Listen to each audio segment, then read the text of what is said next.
आप देख रहे हैं रियल मीडिया न्यूज। जनपद हमीरपुर के सरीला में दो पत्रकारों के साथ बर्बरता की हद पार करते हुए नगर पंचायत अध्यक्ष व उनके गुंडों ने पिशाचिक आचरण किया, जिसके विरोध में महोबा व हमीरपुर के पत्रकारों में जबरदस्त आक्रोश फूट पड़ा।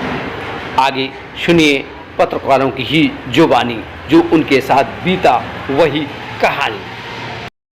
कि सर, मैं सरीला का रहने वाला हूँ और क्षेत्रीय संवाददाता हूँ। मुझे शाम को 6:20 पर गांव के ही एक आदमी गंगा प्रसाद यादव का फ़ोन आता है और उन्होंने खबर के बहाने मिलने के लिए बुलाया था। तो गांव के एक चौराहे के पास उन्होंने बुलाया तो हम पहुंच गए। हमारी किसी से कोई दुश्मनी नहीं थी। जब हम वहां पहुंच गए तो वहां पहले से ही साजिश षड्यंत्र के तहत उस मकान के अंदर कुछ लोग छुपे हुए थे जो कई गंभीर अपराधों में वांछित हैं और उनके ऊपर गैंगस्टर जैसे कम से कम 15 मुकदमे दर्ज हैं। पवन अनुरागी नगर पंचायत अध्यक्ष सरीला, चेयरमैन अखिलेश राजपूत, जिनके ऊपर पहले से ही 15 मुकदमे दर्ज हैं, गैंगस्टर और कुर्की वगैरह भी उनकी हो चुकी है, लेखपाल को मारा था, चौकी इंचार्ज का सर फोड़ा था आदि, कम से कम 8-9 अपराधी पहले से ही वहाँ छिपे हुए थे अंदर। हमें इसकी जानकारी नहीं थी। हम जैसे ही अंदर जाते हैं, वार्तालाप होता है, वार्तालाप के बाद षड्यंत्र के तहत लाइट बंद होती है, तब हमें लगता है कि हमारे साथ कोई अनहोनी हो गई है। उसके बाद कट्टा बंदूकों से लैस होकर ये लोग आए और हमारे साथ निर्वस्त्र करके मुझे लगभग 3-4 घंटे मेरे साथ बंधक बना के जो यातनाएं दी गई वो मुझे नहीं लगता कि फिल्मों में भी देखने को मिलता होगा। इसके बाद हम थाना जरिया जाके, जब बंधक मुक्त होते हैं तो थाना जरिया में जाके शिकायत करते हैं। हमें पहले से ये पता नहीं था कि थाना अध्यक्ष जरिया की भी उसमें मिली भगत है।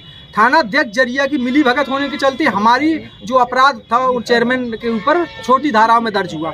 उसके बाद हमारे ऊपर साजिश के तहत सत्ता के दबाव में फर्जी क्रॉस FIR 15 घंटे बाद कर दी गई। जब हमने इसके संबंध में लेके कि जिला प्रशासन को बताया तो जिला प्रशासन ने वही जो कार्रवाई का आदेश होता है, उन्होंने कहा कि 3 दिन की छुट्टी है, आप आराम से रहिए और 3 दिन बाद हम इसकी जांच एडिशनल साहब से कराते हैं। हमने इंस्पेक्टर जरिया को फ़ोन किया कि अपराधी खुलेआम सरीला में घूम रहे हैं, दिवाली मना रहे हैं। तो इंस्पेक्टर जरिया की मेरे पास ऑन कॉल रिकॉर्डिंग है। उन्होंने कहा कि मैं क्या कर सकता हूँ, वो मैं किसी को दिवाली मनाने से नहीं रोक सकता। मतलब उस रिकॉर्डिंग से आपको ये स्पष्ट हो जाएगा कि किस तरह अपराधियों से थाना अध्यक्ष जरिया मिले हुए हैं और थाना अध्यक्ष जरिया भी कहीं ना कहीं उस साजिश और षड्यंत्र में शामिल है। तो इसलिए हम लोग लखनऊ जाके हमने DGP कार्यालय और ब्रजेश पाठक जी उप मुख्यमंत्री से मिलके और तमाम जगह शिकायतें करने के बाद हम यहाँ पे आए हैं। पुलिस प्रशासन का लगातार दबाव था कि यहाँ पे अपनी बयान दर्ज करा दे, जबकि मैं एडिशनल कार्यालय में 3 घंटे का डेटा देकर और अपने बयान दर्ज करा के गया था, फिर भी इनको अभी दूसरे बयान की जरूरत थी।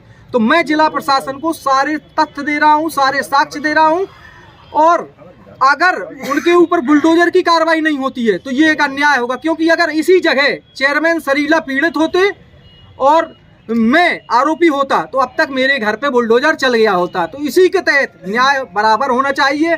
सत्ता किसी की भी हो, सत्ता आती जाती है। आज आप धरने में बैठे हैं? हाँ, मैं इसलिए धरने पे बैठा हूँ कि जब तक मुझे न्याय नहीं मिल पाता मुझे यहाँ, तब तक लगातार हम लोग धरना करेंगे। अगर जरूरत पड़ी तो मैं विधानसभा के बाहर भी धरने पे बैठूंगा।